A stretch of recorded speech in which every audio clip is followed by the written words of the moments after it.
Evening all, just having a few technical problems here. Can you give me a thumbs up if you can hear me please, or say hello or whatever in the chat. Just let me know whether you're getting any audio or not please, because I'm not hearing anything.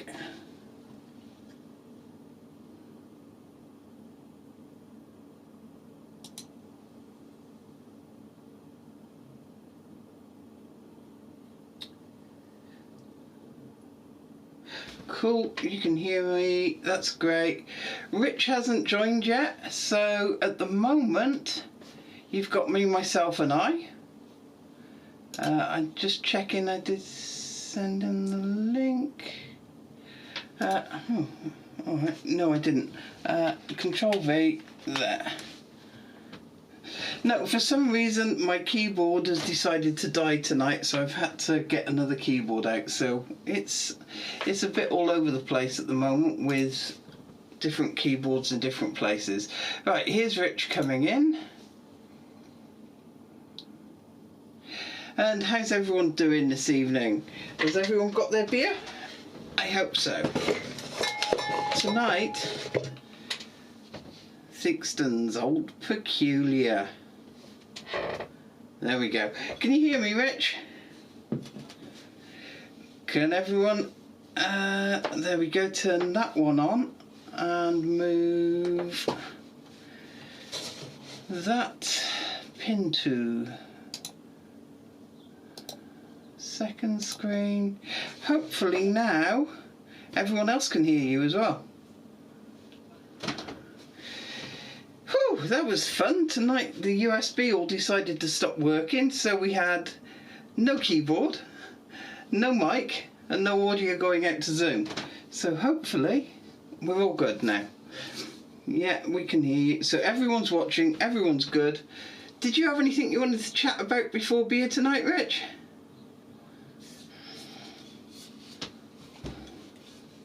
That sounds like a plan to me. I could do with a beer. It's been one of those weeks so far. So, hang on, can't hear Rich. Let's just see if this has decided to play up. Voice meter. Can you say something, Rich? No, it's not coming through for some reason. They are indeed right. A2 should be on that. Failed to open input device. Okay. Yeah, just USB decided to stop working tonight, which made it fun. Right, let me try if I switch over to that. Can you say something? I'm not going to hum a test tone for James. Hum a test tone. I look like that BBC Dawn thing. Scale up mix control. Let's just see if the doofer's playing up. Okay. So, right. According to the nice screen, it looks like your audio should be going out. Okay. I'll just have to talk loudly, I think. Alright, auto mix control. Let me just see if I can turn it up a bit. We are down.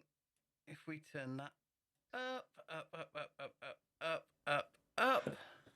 Hopefully. Any better? Not deafening you now, Sarah. No, it's not deafening me as long as we're not deafening them, because I've had to change audio over. I think that's good now. That's better. Right, sorry about that, folks. One of those things, get up here half hour before a stream and nothing's working.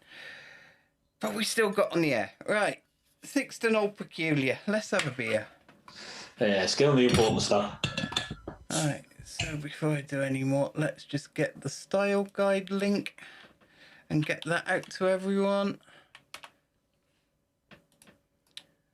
Yes, I think we've got a really quite interesting one this evening to try and talk about. Oh, it's quite a fun style. Yeah, it is, and it's also a less common one, which I think is great because people get so used to drinking the same beer all the time. It's always good to try something different. So Let's. Yeah, I think I did quite well in a national with an old ale many years ago. You did? Yeah, I think I came second overall to Ali in the year that Ali won. Oh no! His own competition. That's unfortunate. I think that was my old ale, but I lose track of which beer was which year. Yeah, it's easy to do once you've been in a few, isn't it? Oh, that smells lovely. Right. To the beer. To the beer. So, straight into the aroma. Malty sweet with fruity esters, often with a complex blend of dried fruit, Venus, caramelly, molasses, nutty, toffee, light treacle and or specialty malt aromas. Some alcohol and oxidative notes are acceptable, akin to those found in sherry or port. Hop aromas not usually present due to extended aging. And that's an interesting one because there's very few styles that say some oxidative notes or oxidation is acceptable. Yeah, there's a lot of things in this one that are in various places that are quite unusual anywhere else except possibly in some of the sour beers. Yeah. Oh. So, right. Do we want to get people to start typing in what they're smelling? Yes, please, everyone. Let us know what you're smelling, what you're not smelling, and what you actually think it should be. We may as well just get straight into the scoring and the descriptions all at once, rather than doing it in two separate rounds, because it does tend to go on just a little bit too long otherwise. Whilst I get the blank score sheet up so we can remind folk what they're looking for. So once again, we should be commenting on malt, hops, esters and other aromatics. As appropriate for style as well, which is something that we haven't really been talking about. Well, we've been talking about, but not so much in chat in our descriptions. We've been saying things like, oh yeah, it's got this malt, but we haven't been saying whether that is appropriate to style or not in the comments. And that's something that you should do. If it's not appropriate, you should mention that it's not appropriate for the style.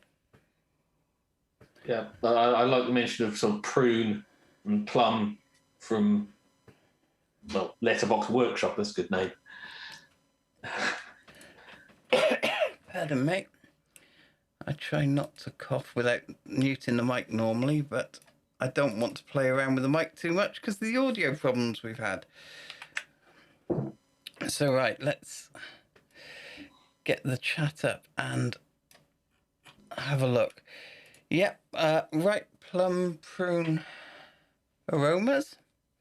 Yeah, it's definitely a lot more fruity than the other styles we've done so far. Yeah. It's a very different beer, this one.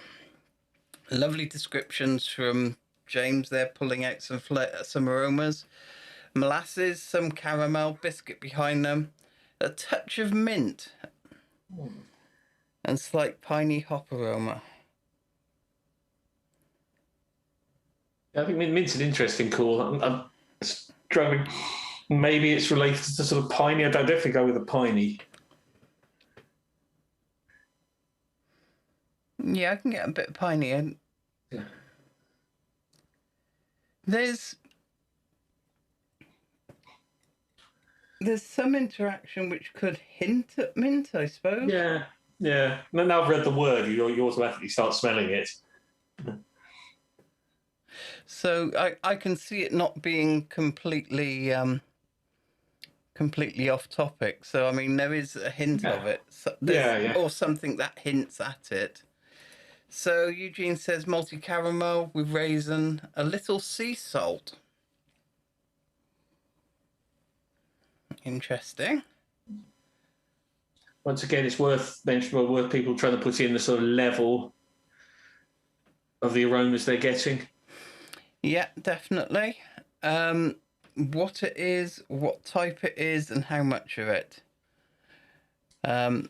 I mean, obviously, that's only relevant if you're wanting to create good word pictures to describe something. As much detail as possible is preferable to a couple of bullet points, because this should be enough to fill 4 lines, basically. What have we got from James? Swirling gives us warm alcohol aroma like port or sherry. So what is this one? It's 5.6%. Yeah, there's a surprising, for a 5-6% beer, there's a surprising amount of alcohol present. Compared with some examples, it's not a huge amount, but there is some there. Yeah, it's... You get those strange beers that hide the alcohol well. This one seems to be kind of the opposite. It makes it seem more prominent rather than less prominent. Yeah, well, if we compare it to our first beer, the Duvel, yeah, which was the exact opposite, a lot stronger than this, and no sign of the alcohol at all. Yeah, oh, that was a good beer. So Keith Bailey says, moderate toasted malt, molasses, dried fruit, and a touch of vanilla in the background.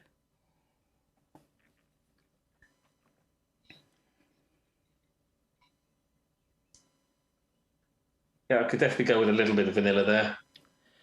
Yeah, vanilla's always been an interesting one for me, because at low levels it just seems to be a slightly different type of sweetness almost. And then it's only sort of as the level starts to ramp up a little bit more, you get what most people actually call vanilla.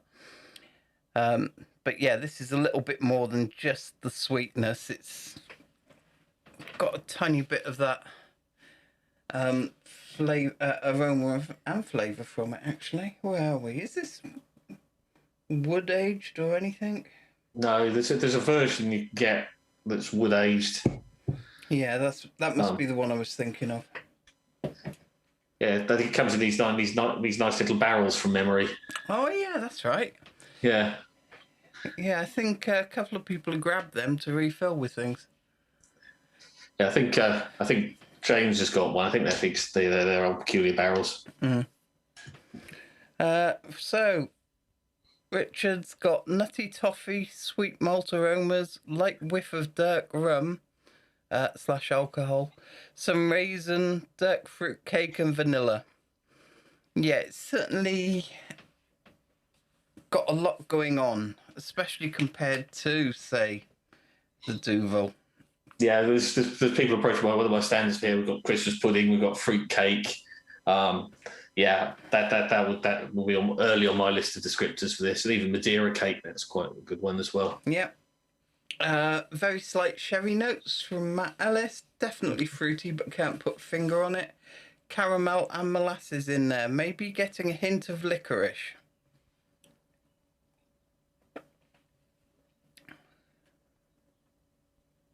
It's an interesting one, licorice. I didn't think of it at all until he said it. But there is something that might be hinting at it, even if I don't think it actually is it, if that makes sense. It's an interesting call. I could go with licorice. I probably will use a different word, but yeah, we're sensing the same thing. I could use the descriptor as licorice quite happily there. So Paul says light raisin and treacle. It's been out of the fridge 35 minutes, and Eugene reminds me of Madeira cake. So yeah, there's definitely a lot going on in there. Low levels of a Christmas pudding smell. Anyone know what yeast they use in this beer? I don't. I haven't got a clue. They're not going to give us a hint, are they? I mean, I'd say it's probably their own house one, but who knows where they source that from. Right, so scoring, folks. You've got 12 points to award it for aroma. Where do you think it lives? Do you think this is a brilliant example? Something a bit less? Something a lot less? Are there things that should be there you're not getting? Or things that are there that you shouldn't be getting? Let's see what people think the scores should be.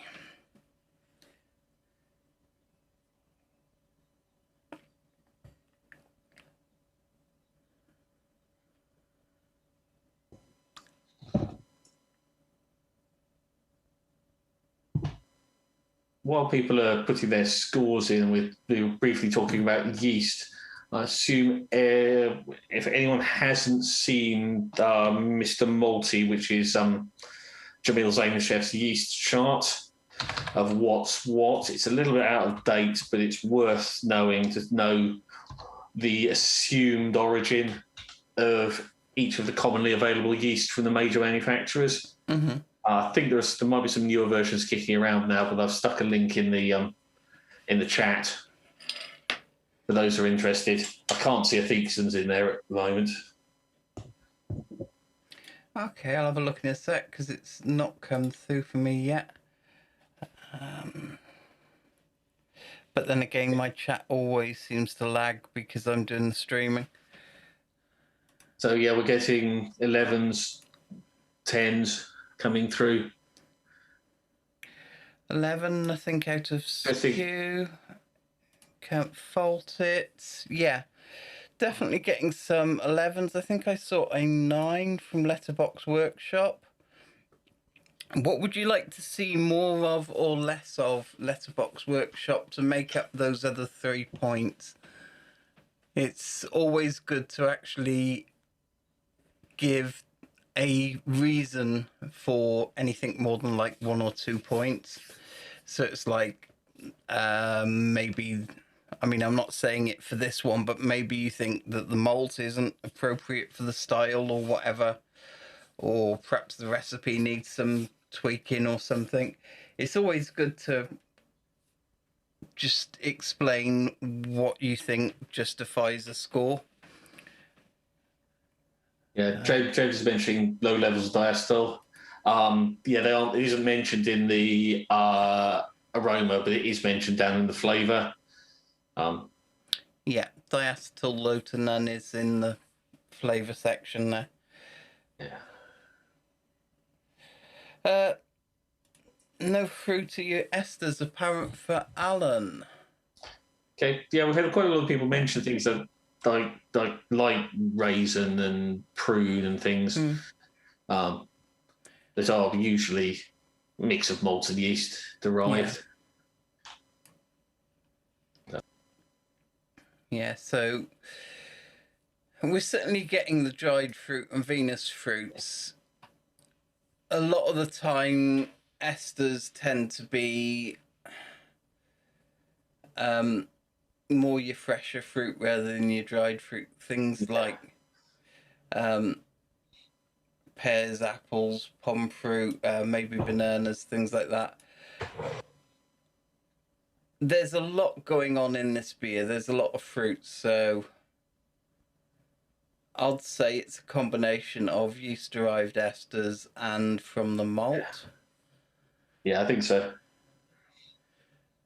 So Venus, caramelly, molasses, nutty, toffee, light treacle. Did anyone get nutty from it? I didn't hear anyone call it out, or I didn't see anyone call it out. I think I saw one nutty go past, at least one person mentioned it.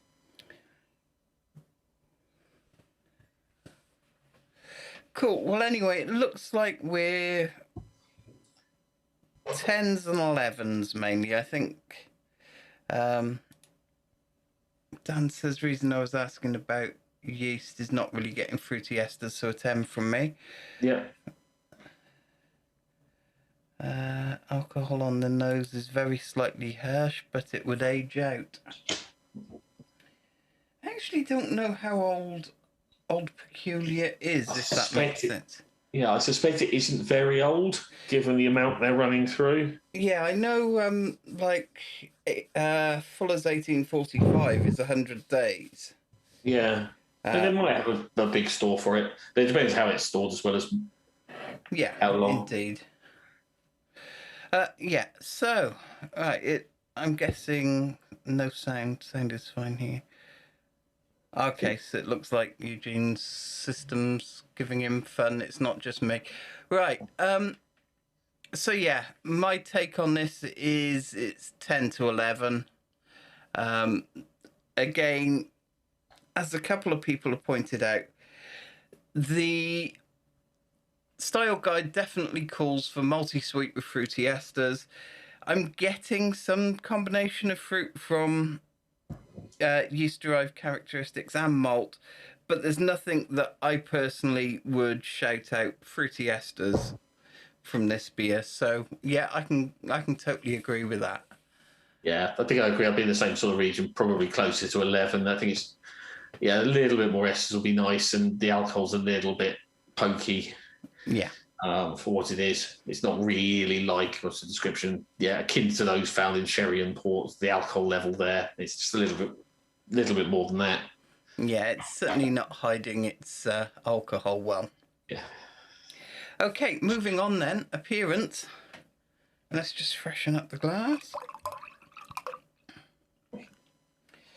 So, I keep forgetting it's on fixed focus.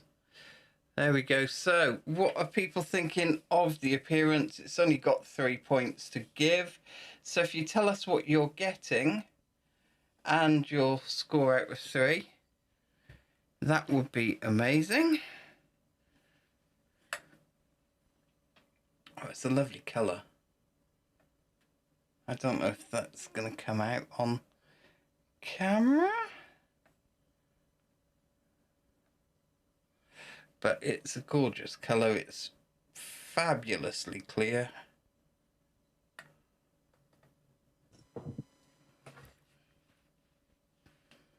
So where are we looking at on the colours? Sorry, up to appearance. So light amber to very dark reddish brown colour. Most are fairly dark. Age and oxidation may darken the beer further. As most people who brewed any IPA would know. Maybe almost opaque.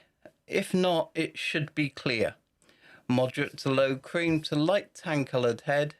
And it may be adversely affected by alcohol and age. So let me just scroll down a minute. Sorry for the live scroll. So yeah, anywhere between 5.5 and 9%. Yeah, so we're right towards the bottom here, alcohol-wise. But we're also right at the end of the dark for the colours. Because 22... I'll hold up a chart so that people can see it. 22 is there. Yeah. So we're sort of right at the dark end of it.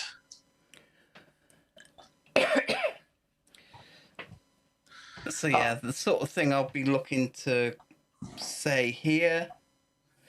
Yeah, I mean, I think a very dark reddish brown colour is the perfect description for it. It's in the glass, it's almost black.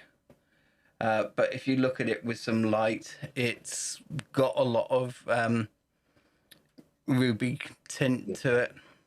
Nice red. Yeah, I like the reddish brown, all of those ones. Yeah. Yeah. Yeah, the head does fade quite quickly, as it did on mine, which I would expect at this alcohol level, it probably would stay better, but the stronger ones, vanish pretty quickly. Yeah, I mean, I would have expected higher retention from something this low down in the ABV range, especially for the amount of malt that must have been used to get these flavours. Okay. I got the bubbles on mine, I'd say, were actually darker than light tan coloured. I've actually had lighter heads on stout. But yeah, so low retention. Yeah, I mean, what's folks giving it for score? 3 out of 3, 3 out of 3. Dark ruby colour, very clear. A dark red amber. Yeah. It's quite dark for amber. Yeah, that's what I was thinking. A light tan head that's long lasting and thick when first poured. Good clarity. Richard Martin, head dispersed quickly. And I'll agree, for me it was very low head retention. But as I've mentioned on each of these before, we're dealing with bottles that have been stored in completely different environments, transported in different environments. drunk at different temperatures, at different age, from different batches. There's going to be variations between the bottles. So if you're not getting exactly what other people are getting, don't necessarily think there's something wrong. It could just be that your bottle is a bit different to everyone else's. So basically we're seeing 3s across the board. I think this will be a case where I probably would give it a 3, but comment both on the head retention and the fact it's right at the dark end of the style. I probably wouldn't take any marks off for it. I'd probably just mention it. Yeah, I mean, for me, it's not out of style. It's just pushing it to that point where if you were to do a scientific analysis of it, it's probably out of style, but it's close enough that they can get away with it. Yeah, exactly. I'd mention it, but not take any points off for it. Yeah. Right, so flavour then. Get your laughing gear around this.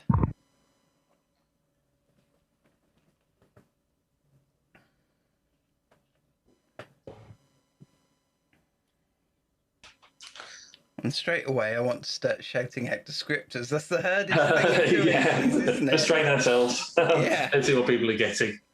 Yeah, I mean, that's certainly been the hardest thing for me, is not saying what I'm getting. Now we got pieces of paper. Lovely flavour. First time I've had this beer. I'm glad you like it, Matt. It's this Old Peculiar and Fuller's 1845 were my 2 favourite supermarket beers. Unfortunately, Tesco stopped doing the Fuller's 1845, so I might have to try and order from Sainsbury's once in a while just to get it. Yeah, I drank an awful lot of this in my early 20s. The pub on the way to the nightclub did this, so we just drank this. So are you going to tell us the tale or not? I can't remember anything after drinking it. That sounds like a great excuse. But yeah, it is a lovely beer. Yeah. Treacle, yeah, that's a good call from Heather Richard. Yeah, definitely from Richard Martin. I'm getting treacle, some molasses. And I'll stop there so that I'm not telling everyone else what to write or suggesting too much. That, because I mean, it's odds on if I said something completely wacky and off-ball like marshmallow, people are going to start getting marshmallow. Tasting it immediately. Yeah. There's what people. Oh, here we go. Burnt toast and treacle. Oh, that sounds an interesting combination. Yeah, I could go with some slight roastiness, definitely. Yep.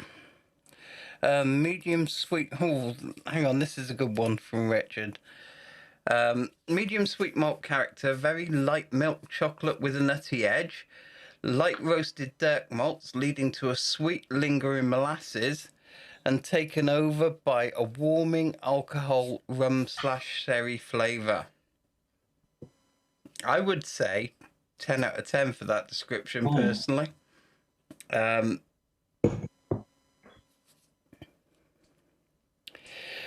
one thing I would suggest is you're saying it's a medium sweet malt character with very light milk chocolate and a nutty edge. Is there anything more that you could describe the malt with? Because there's definitely... Hang on.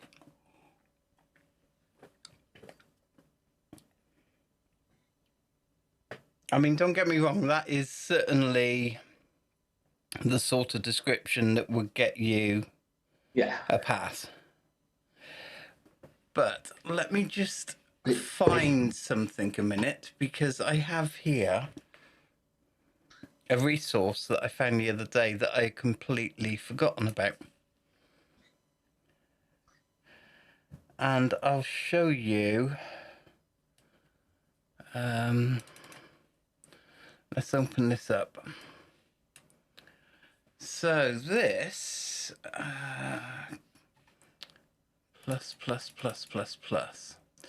This is Gordon Strong describing Duvel.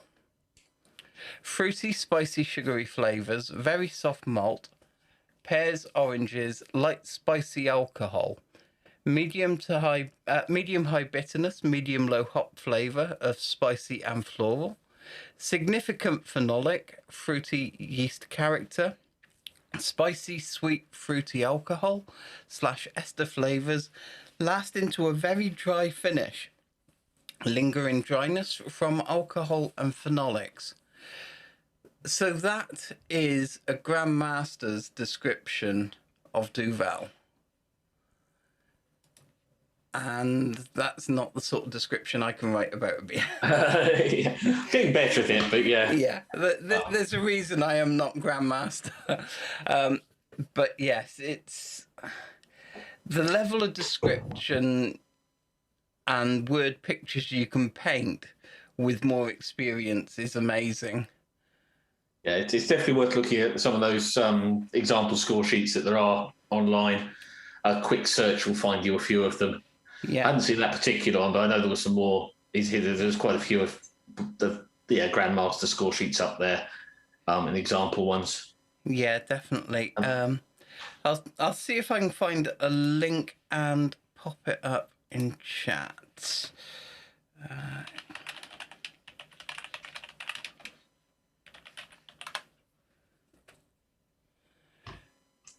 Yeah, so while as I mentioned earlier on that this is quite a big descriptor for flavour, it's mostly because the style actually covers quite a wide range. So there's options here to have, the oxidative stuff. So your sherries and ports, there's the possibility of a touch of lactic and Brett, which actually sort of only refers to one of the classic examples, which I'll talk about when we get down towards the end. There's some quite interesting beers in that classic examples list. So there's quite a range. I wouldn't expect to find all of these in one beer. It might just be a bit of a sort of train crash. We had all of it. Yeah, it might have been one of those there in that link I've posted, but there's certainly some of them that I found the other day and thought, oh yeah, I forgot all about them. In other news, if you haven't been following, the election results are in for the US reps, and Gordon has now stepped down as president, as someone else has taken over as rep for his area. So there's someone holding the temporary president position until the new reps all get together and vote who's in charge. So hopefully we'll start seeing some movement on some all the things we've been hoping to get changing, but we will see what happens. Mm-hmm. It's going to take time. It's an amateur organisation, so people are doing it in their spare time, so it's always going to be a bit slow. Yeah, definitely. And it's like anything, you may have changed the captain at the helm of the ship, but the ship is always going to take time to turn. Yeah, it's a bit of an oil tanker. Anyway, back to the important stuff, the beer. What have we got coming through? Yeah, we got more rich fruit cake, which is a nice one. I do like that from Dan. That must be one of the biggest flavour sections in the guidelines. Yes, it's probably, apart from some of the specialty ones where the introduction to specialty section also forms part of the descriptors. And that's something that I don't know if I remembered to mention it before, but if you are judging a competition, always read not just the style you are judging, but the introduction to that style. So, for instance, if you're doing something like specialty IPAs or spice, herb, whatever, they've normally got a section introduction which tells you what's different that's allowed and not allowed in all the beers in that style, or in that category, should I say. So it's always worth checking if there's one of those. So what were the other ones? Rich caramel, slight burnt, bittersweet aftertaste, malty raisins, low hop flavour. What sort of flavour of hops are you getting? It gets heard when it's low, but it's always good to try and describe, are they piney, woody, spicy, earthy, floral?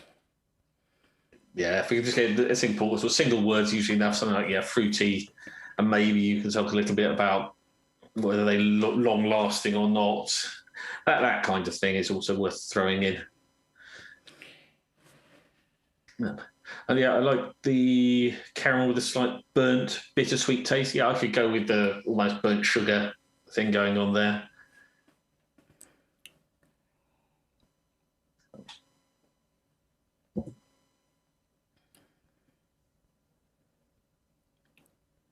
Yeah, I think. Should we start getting some scores in? I think so. One from Paul there that I missed. A bit tannic on the finish. Is anyone getting tannic / astringency?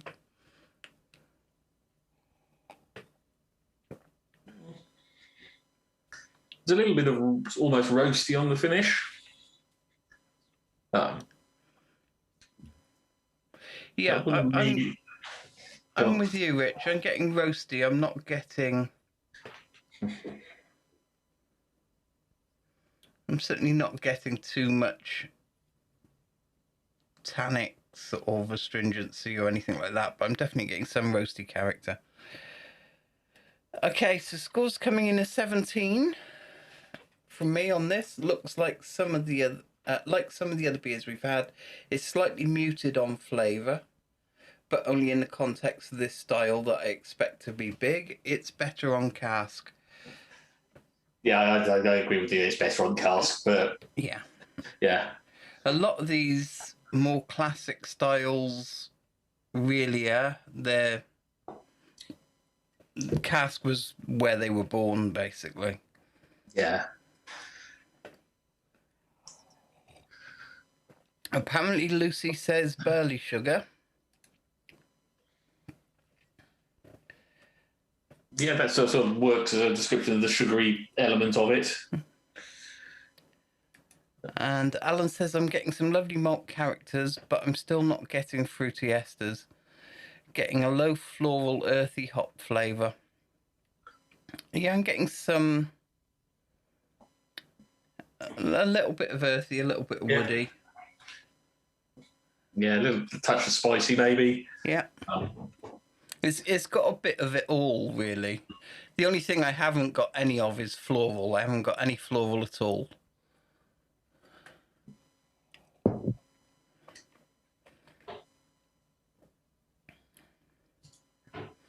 But yeah, I mean, it's 17 from James. Are the scores, folks? Anyone else? Luscious malt complexity. I think there was a comment from James earlier about whether this beer actually was, while we get the scores in, was had some of the barrel aged, the wood aged stuff blended in.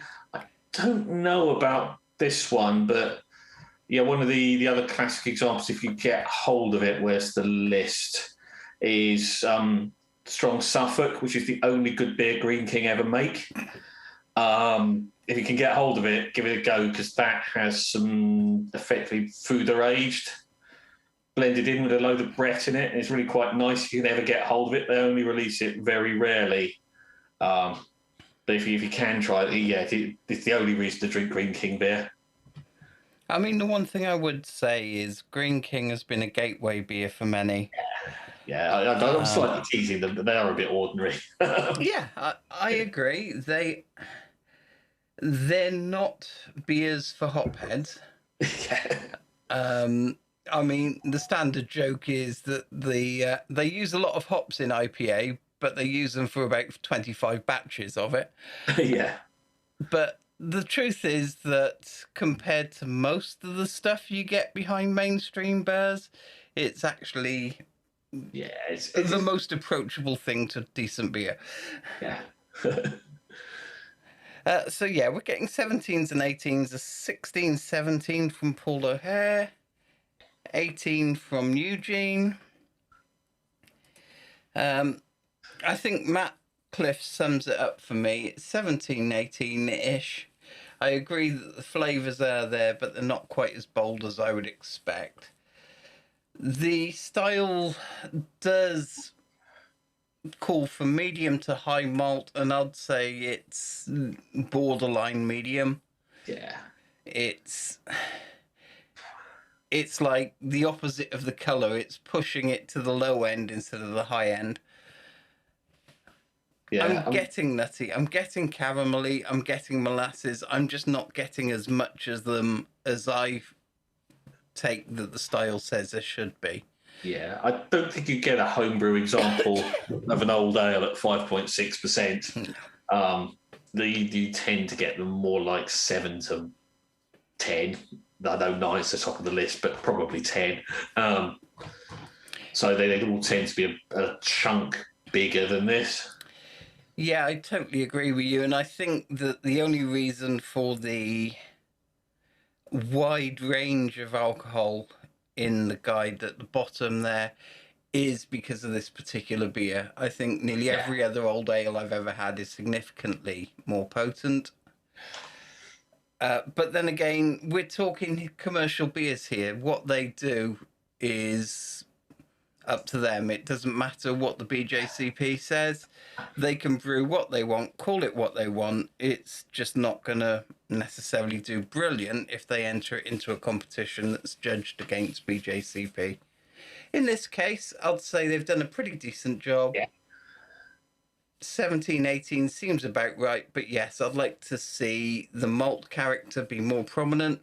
It's supposed to have luscious malt complexity, which to me should see it giving more than it is. Yeah, I think so. I mean, I suspect it's at this strength to hit a UK duty boundary or something as well. It could well be. I'm not sure what the boundary is. Is it 5.7? Yeah, it's all to keep the price under control. Yeah, it's one or the other. It's definitely brewed to commercial constraints. Yeah. Yeah, I could be wrong here, and please correct me. I think there's a duty boundary at 5.7%. Maybe I can't remember. I let our professional brewer deal with that when I ask difficult questions. His problem, not mine. Yeah, I agree. Can't wait to get back to the Salisbury in Manchester for a pint of this. Yeah, that's the pre-club pub I was talking about earlier.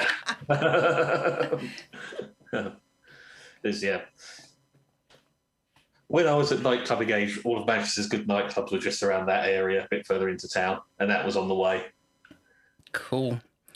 So, what's your score on it? Any comments on Flavour Rich before we move on? Yeah, I think a lot of these descriptors are all good. I'd probably be around about the 17. It could do with a bit more complexity and a bit more of everything. It's good, but not amazing. Yeah, I mean, it's for a supermarket commercial beer. It's a decent example of the style, but it's not a patch on some of the ones you'll get at competition. Yeah. Or some of the other classic examples down in the list. Let me just scroll Old down. Roger is good. The Gales is nice if you can ever get it. I've never tried the Burton Bridge. I haven't tried Burton Bridge. Gales I've never been able to get. Suffolk Ale I've not been able to get hold of. Old Roger I've had many a time, and that's a nicer beer, but it's just not in the shops like the Theakston is. Okay then, shall we move on to mouthfeel? Mm-hmm. So, medium to full chewy body, although older examples may be lower in body due to continued attenuation during conditioning. The alcohol warmth is often evident and always welcome. Low to moderate carbonation, depending on age and conditioning. A light acidity may be present, as well as some tannin if wood aged. Both, though, are optional. Yeah, I feel the acidity feels like an odd place to put it in mouthfeel. I'd tended to put acidity as a flavour.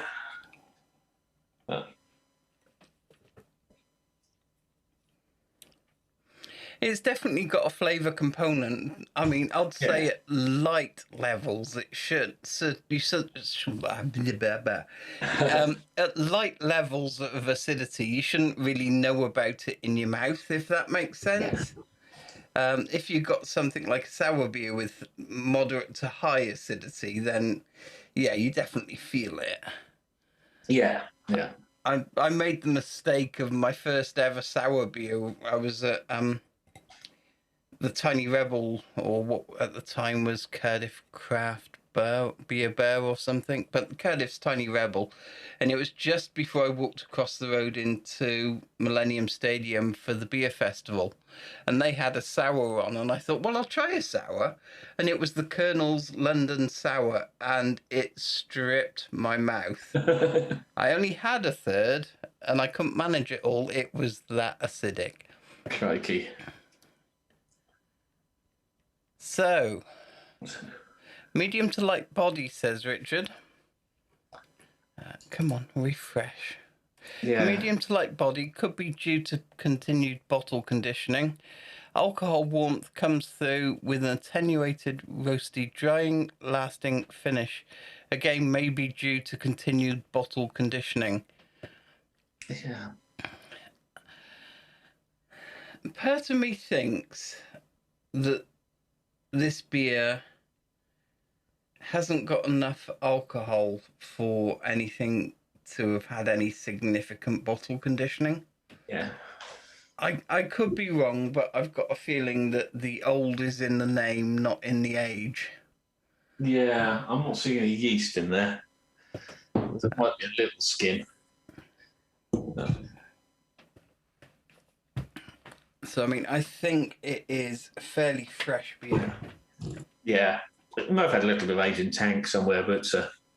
Yeah, there's definitely absolutely no form of any sediment on that. So whether that's due to it having some age in the tank or dropping out, whether it's been centrifuged, who knows? I think, Dan's green, he doesn't think it's bottle conditioned. Does say cold filtered. Would that remove yeast and sediment? Yes. Mind you, it all depends on what their definition of cold filtering is. Yeah, it's one of those terms that could actually mean anything. Yeah. I mean, it could just mean that they've run it through a filter, or it could just mean that they've got it really cold. Yeah. So, I think James has given it a 3 or 4. 3 or 4. A 3 or 4 out of 5 there. A light medium body, slight creamy texture, medium carbonation when it was first poured. Less so now, slight alcohol warmth, but quite low. Yeah. Rich gave it a 4. Dan says he would go light to medium on the body and dock a point for it. I mean, I'd certainly say it doesn't reach medium on the body. So yeah, it's just off medium, just below it, I reckon. So yeah, light to medium is a good call. I agree there's a slight creaminess to it because it doesn't feel like a really thin beer. I would contradict someone who said it was medium. That's a few more coming in with the medium low carbonation, touch of alcohol warmth. Yeah, I mean, it's certainly not water, but it's not that far from it compared to other medium-bodied beers. Are you sure you've just not been drinking too much Imperial Stout there, Sarah? It's possible. I mean, the daft thing about Imperial Stout is it's very hard to be out of style because the style for it is so wide. So wide, yeah. There is, however, I think it's... it might be Munton's do a kit for Imperial Stout, which is about 4.5%, if I remember. It's something ridiculous, under 5%, and they're calling it Imperial Stout. So that's one of the ones where you buy 2 tins and make it that way. Or 3 or 4 tins. Thinking, buy it and try it? Do I buy it and try it just to see? Because for all I know, it might have all the mouthfeel, all the flavour, just not the alcohol. On the other hand, it might just be a 4.5% beer that they're just calling Imperial Stout. Yeah. So yeah, for me, it's at the top end of light-bodied. It's got some noticeable alcohol warmth, but it's not hot. It originally started at the bottom end of moderate carbonation. It's now down to low. I don't believe, personally, that aging or conditioning has played any role in that. I just think that they've tried to emulate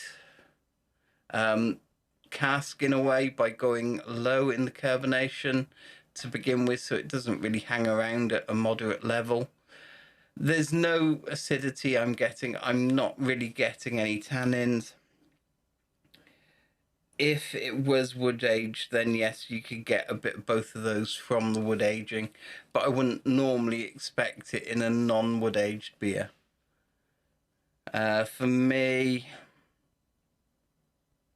it would be 3 or 4. It's not got enough for me, but it's not that far out that it's going to get slated. Yeah, I think I'll probably end up at 4 for it. I can see, I understand 3s as well. It would all depend on how the scoring went overall, because to be honest, I think I want this to come in. For me, I'll probably want this to come in at the top end of very good, bottom end of excellent. Yeah.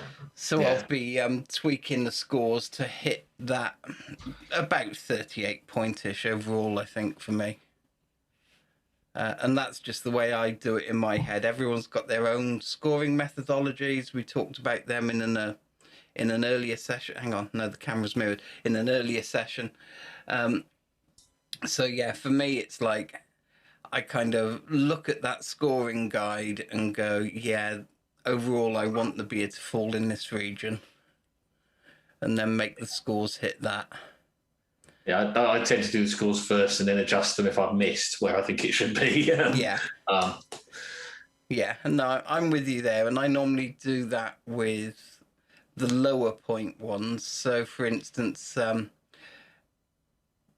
appearance and mouthfeel, I'd always just do them straight away. Normally, overall impression straight away.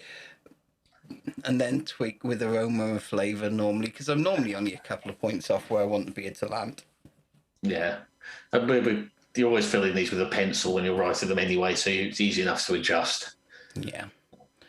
Okay, so overall impression of the beer. This is commenting on the overall drinking pleasure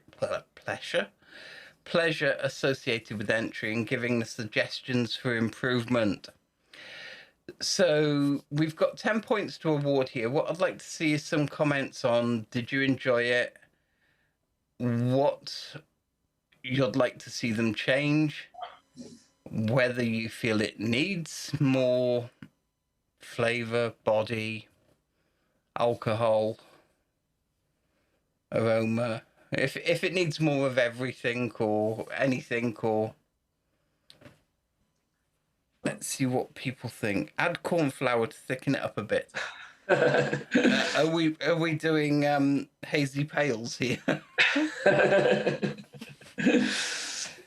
Some people do. What was?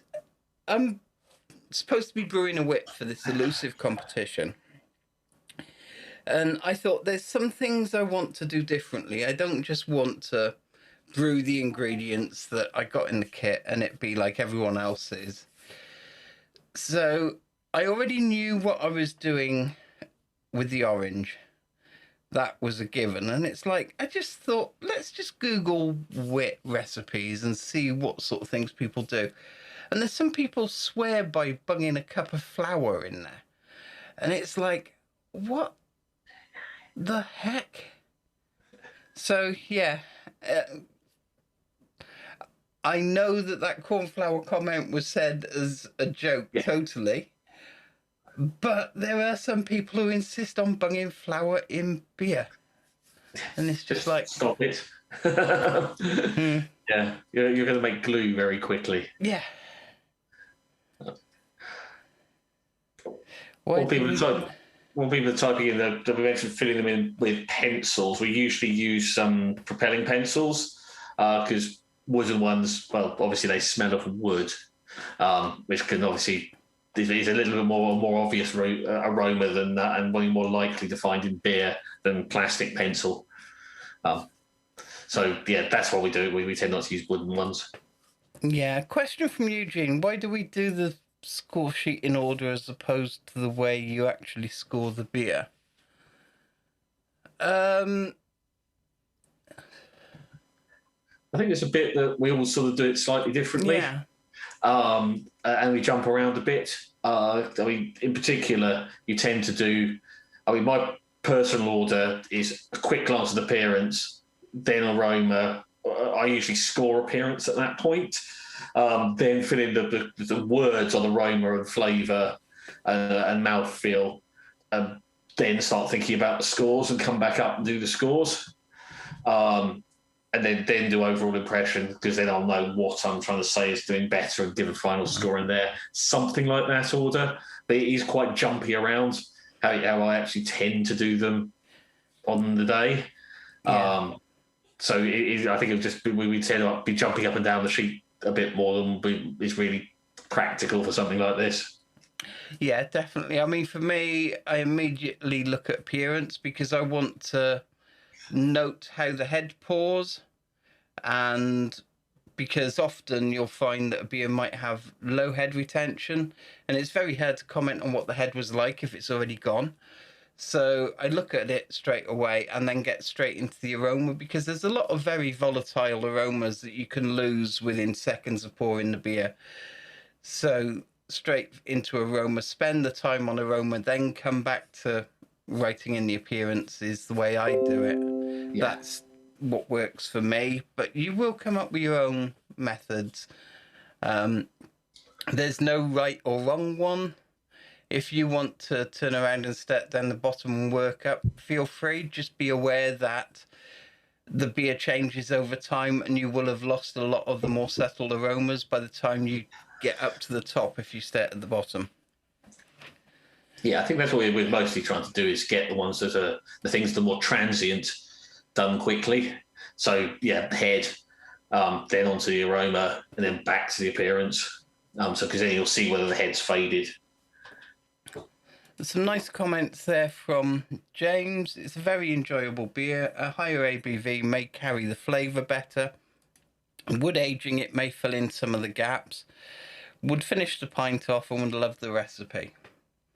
And again, we've mentioned that before. If you would like the recipe, I'm not saying that they will send it to you, but letting them know that you'd like it is a great way of saying, yes, I did really enjoy this beer. Or I absolutely hated it and want to see what you did wrong. Yeah, yeah. Richard Merton, enjoyable beer, much better than many commercial beers, but could do with more body and more complex / stronger flavours.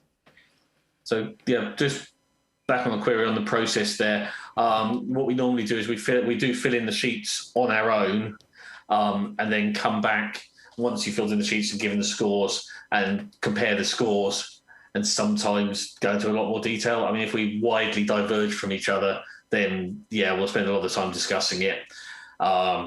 In face-to-face, when we're actually in the physical place, yeah, you sometimes diverge quite a lot, but it's fairly rare. We've had more examples of diverging when we've been doing them remotely, when we've all got different bottles, because some of them have had dodgy bottle. One person can have a dodgy bottle. And yeah, there's a lot more difference there. But yeah, so yeah, usually you'll score them separately, compare your scores, and if they're within well, technically 7, usually 3 or 4, then you're pretty much happy, and you'll go with that and work out an average as the final score. And usually you do end up within a few points of each other. We correlate surprisingly well, which is nice. Yeah, especially after the first beer or two, you've normally Yeah. got your eye in on what strengths and weaknesses each other have, because everyone senses things differently. Some people are super tasters for different things, others just literally cannot detect it at all. So once you've done a couple of beers together, you normally get more or less 2 or 3 points out. It's very rare to be more than the 7. I think interesting, good call there from Matt. Yes, this will have been listed as a classic example in 2015. And yeah, I sort of agree. The bottle version has been sliding down a little bit since then. But then again, getting hold of these in the US is basically next to impossible. And a lot of these were. I think this was probably still written by an American. I'm not entirely sure. The newer ones tend to be written by locals. Yeah, I'm not sure who wrote this one. Yeah. It's not a bad one. It seems pretty close to what we've got and what most of the other examples are. But these ones would do travel relatively well compared to other styles. Yeah, I mean, especially if they're the higher ABV ones compared to this one, which is lower, which probably not. So I see another process question come in, but before we get to that, I just want to talk about some of the things people have been saying. Overall, an easy drinking beer. The aroma and flavour lacks the ester character. It's on the dark side, and the mouthfeel is a bit low for the style, would suggest increase in the malt bill 7. And yeah, it's very important in this section to give actual suggestions for improvement. If there's no suggestions for improvement and it's not 45 to 50, then that will get eyebrows raised normally. So what was that process question? How many judges make up a panel? It varies. There will always be at least 2 judges. Sometimes you can have more.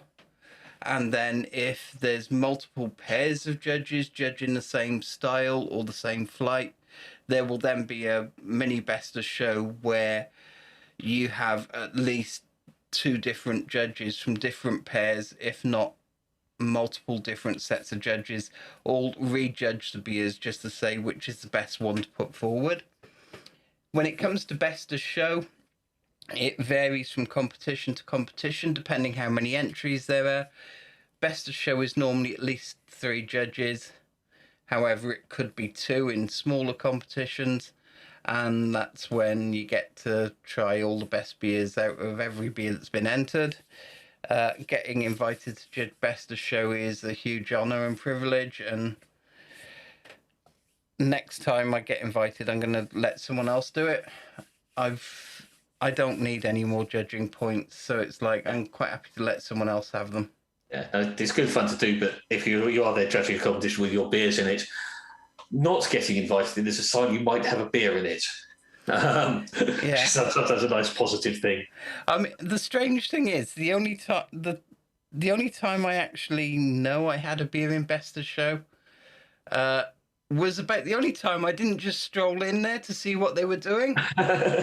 Because normally at the National, I will wander in and just have a look what's on the table and what have you. But that one year, I didn't.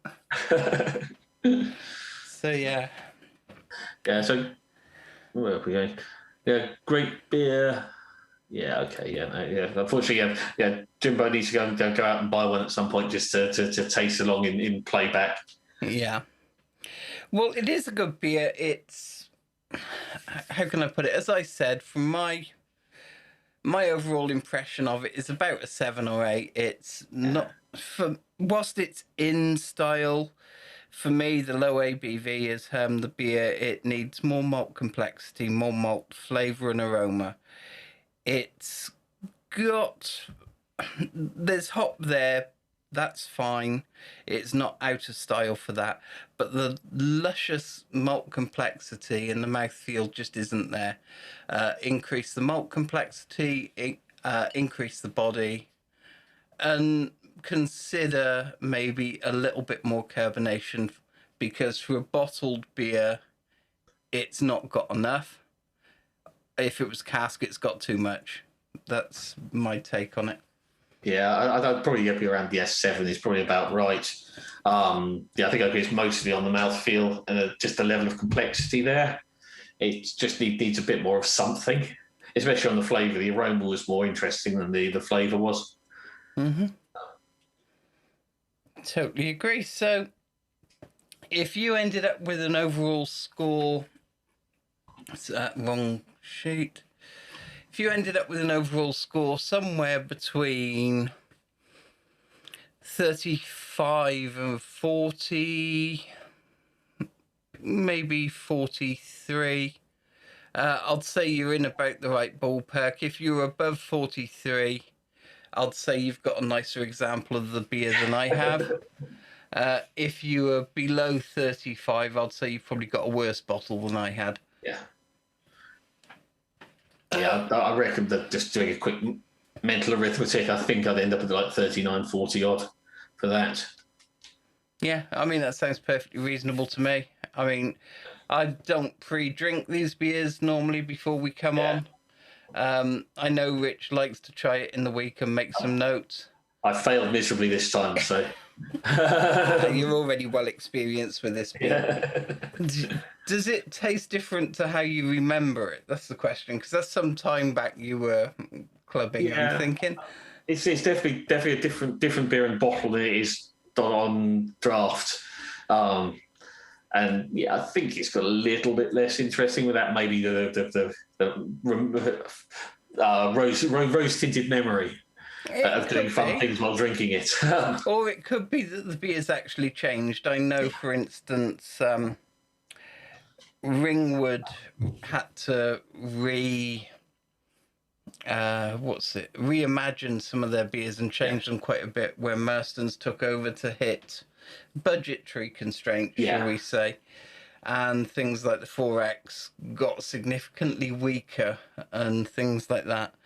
So beers do change over time. Whether this still deserves to be an exemplar for Old Ale or not is probably up for debate, but I'd say it's not the best example to give if I was to pick them for the style. But it is possibly the most commonly available one that's close. And yeah, it's an example right at the bottom end. And if we're scoring it in the high 30s and 40s, yeah, that's fine. Interesting one from Richard Martin. Not necessarily just using more malt. Yeah, maybe upping the mash temp, something like that. Doesn't always have the effect you'd expect. But yeah, anything if you could get the body up while not adding more ABV, basically. That would work. It's nice to have an example at the bottom end of the strength spectrum. This is true. I mean, especially for beer that's available in the supermarket to be able to do these things. Yeah. However, it's also a good example of how styles can vary over time, because I'd say whilst it fits the style guide, it probably doesn't fit the spirit of Old Ale. Yeah, I think so. It doesn't feel like it really has that much of the actual age there anymore. 41 to 42 from Richard Martin, 40 from Rich Swindles, 41 from Alan. So I'd say you're all in about the same place as I'll be. Dan's missed face-to-face competition judging, so have I. Mm-hmm. I want to run the Welsh this year. I haven't, with everything going on, I haven't wanted to nail down a venue because I don't know how much space I'm going to need to keep judges separated and all that sort of stuff. So it may well be that, unfortunately, I say the Welsh is a no this year. But I'm trying to leave it as late as possible before making it a no-go decision. So watch that space. Yeah, and while there aren't that many physical competitions, if you do get a chance to enter or judge the online ones, go for it. There are people looking for judges for online competitions, both on Facebook and on the UK Homebrewing Slack channel. So if you're interested in judging stuff, have a look on both of those. And I would say that some of the people who represent the clubs and help organise those, they're on here. So they've been seeing the sort of descriptions you've been putting. If they like what they see, they might reach out to you. So, for instance, the next time Rebel does one, we'll use a couple of BJCP judges, and I will suggest we go with 3 judges and use someone from this group, because there's someone who's consistently impressed me. So I'll leave it at that for now. Anything more before we call it a night? I think that's good for me. It's an interesting set of beers to talk about. It's a good one. I always enjoy a nice old ale. And this is a reasonably good one.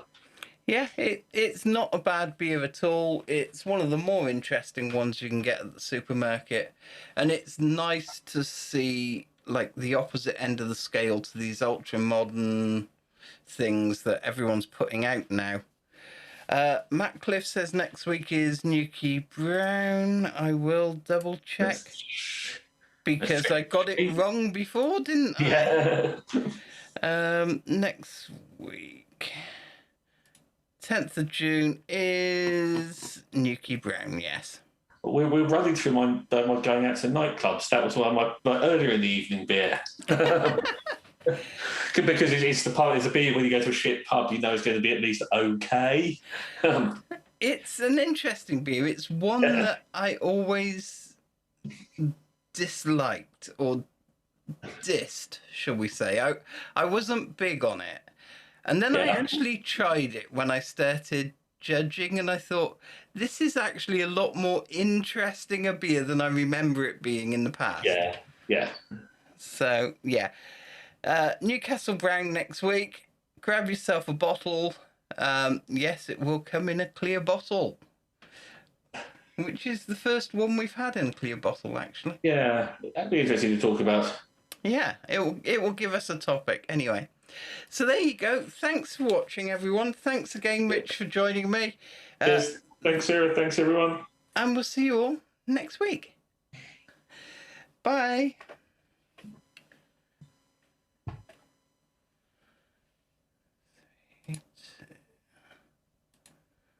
Where's the end button gone? Fade to black off.